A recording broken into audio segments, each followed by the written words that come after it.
C'est un tournant brutal dans l'histoire médiatique du Togo. Ce lundi 16 juin 2025, la haute autorité de l'audiovisuel et de la communication a frappé fort. Suspension immédiate de RFI et de France 24 pendant 3 mois. Pourquoi cette décision? Pourquoi maintenant? Et surtout, qu'est-ce que cela cache réellement derrière les discours officiels? Aujourd'hui, on va décrypter ensemble la vraie raison de cette suspension.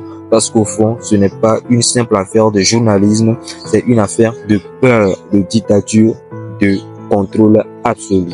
La haute autorité de l'audiovisuel et de la communication togolaise invoque des manquements répétés à l'impartialité et à la rigueur journalistique de ces deux médias français. Mais soyons honnêtes, ces accusations sont vagues. Aucun dossier public n'a été présenté. On ne sait pas précisément quelles informations ou quels reportages sont visés. En réalité, le pouvoir togolais reproche à ces médias de donner la parole à l'opposition, aux activistes, aux journalistes indépendants, à la société civile et même parfois aux victimes de répression. Et ça, pour un régime autoritaire comme celui du Togo, c'est devenu insupportable. Pour bien comprendre cette décision, il faut regarder le contexte actuel. Le Togo a basculé récemment dans une 5e république parlementaire sur mesure, taillée pour Faure Gnassingbé. Le président au pouvoir depuis 2005 a verrouillé pratiquement toutes les institutions. L'opposition est affaiblie, surveillée, réprimée. Les voix critiques sont étouffées ou réduites au silence. Mais malgré ce verrouillage interne, les Togolais ont encore quelques espaces d'information libres. Les réseaux sociaux, les médias internationaux comme RFI et France 24, et c'est justement ce dernier espace que le régime cherche à contrôler désormais. Mais pourquoi RFI et France 24 dérangent tant? Parce que ce sont des médias largement écoutés au Togo. Parce qu'ils relaient souvent des reportages sur la répression des opposants. Parce qu'ils donnent la parole aux exilés politiques togolais.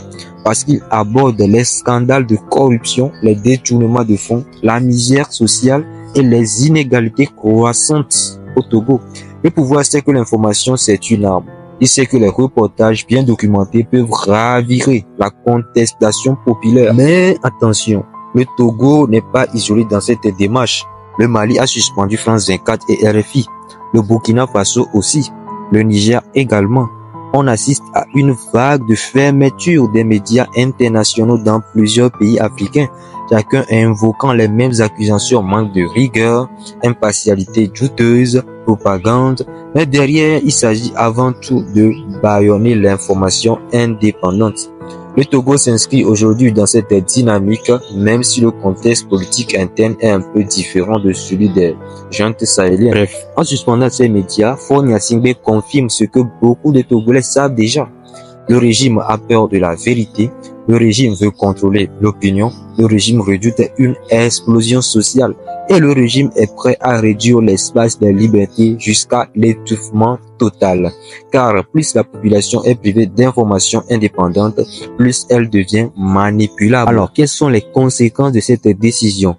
Un isolement diplomatique accru avec la France et l'Union européenne, une amplification des critiques des ONG de défense des droits humains, une perte de crédibilité sur la scène internationale et surtout une colère sourde qui monte dans la population togolaise qui voit bien que la liberté recule chaque jour davantage.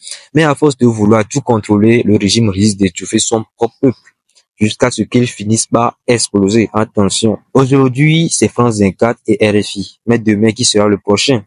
Les journalistes locaux, les activistes sur les réseaux sociaux comme moi, les simples citoyens qui osent parler. Quand un régime commence à fermer les médias, c'est souvent le signe qu'il sent la fin approcher.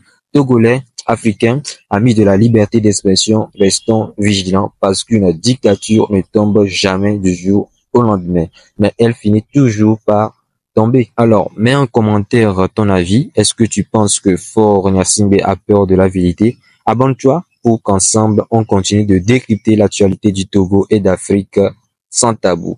Ciao.